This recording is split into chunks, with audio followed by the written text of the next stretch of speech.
With this 6-step process, you can sell ice to an Eskimos. The first step is to define your buyer. By finding the specific type of buyer who is the right fit for your program, you avoid wasting time on poor fit leads that don't have the money. Instead, you have more time to devote to buyers with a good chance of becoming customers. And this is what almost everyone skips.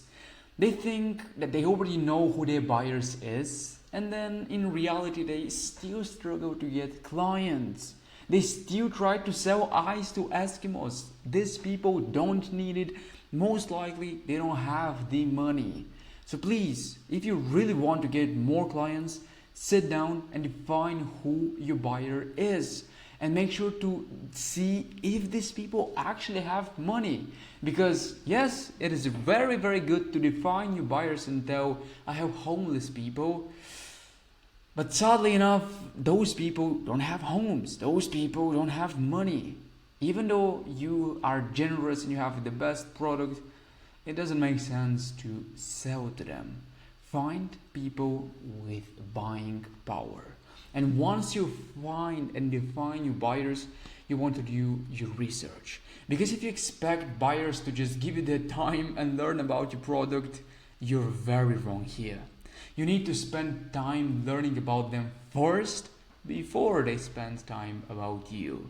And nowadays, in this age of social media, you have no excuse to call or email a buyer with no knowledge of what they do and what they care about.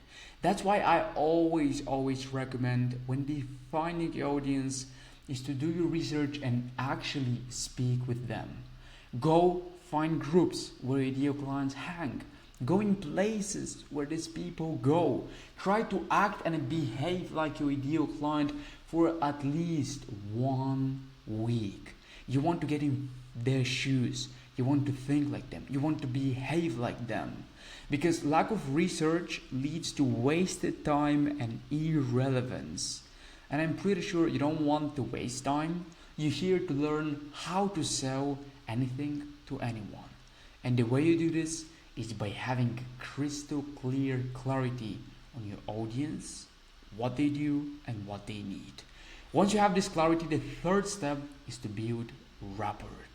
You want to get to know your prospects before you launch into what you have to offer. Like, ask yourself why they should care and why you're better than your competitors. I see a lot of people being just like this person, being confused. Should I first establish a connection or should I just go directly into sales?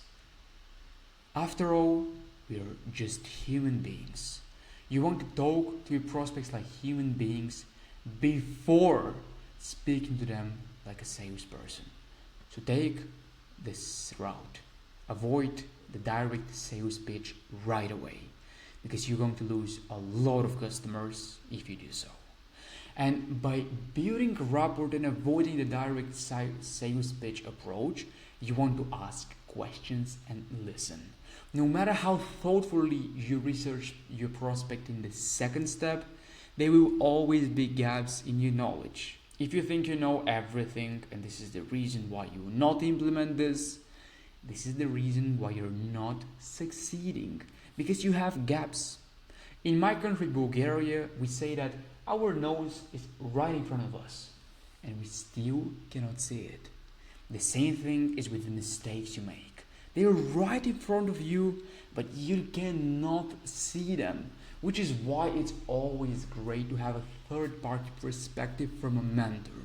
And if you need my help with growing your coaching business, feel free to check the first link in the description to see how I can help you scale. And the best part, you don't pay unless I help you scale. But when it comes to asking questions and listening to your prospect, you always want to start with word questions, then listen actively on what your ideal client says, identify these gaps they have, and then understand what needs they have to fill these gaps. And when you understand the gaps they have, you can contribute and then sell.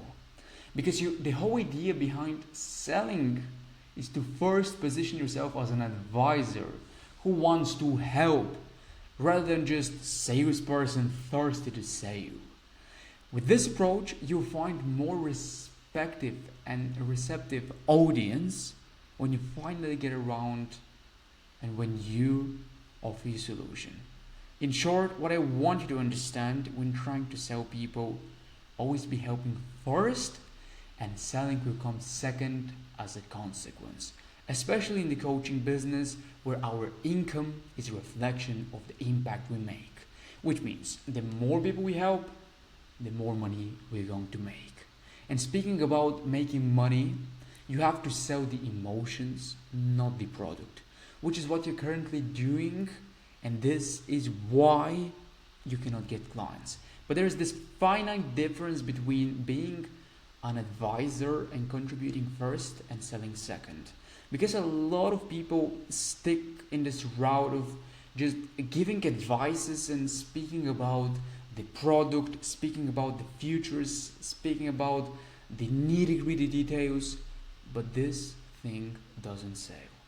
You want to sell first based on emotions and based on the questions you asked previously, because people buy with emotions and this drives them to make decisions, and later on they justify their decisions with logic.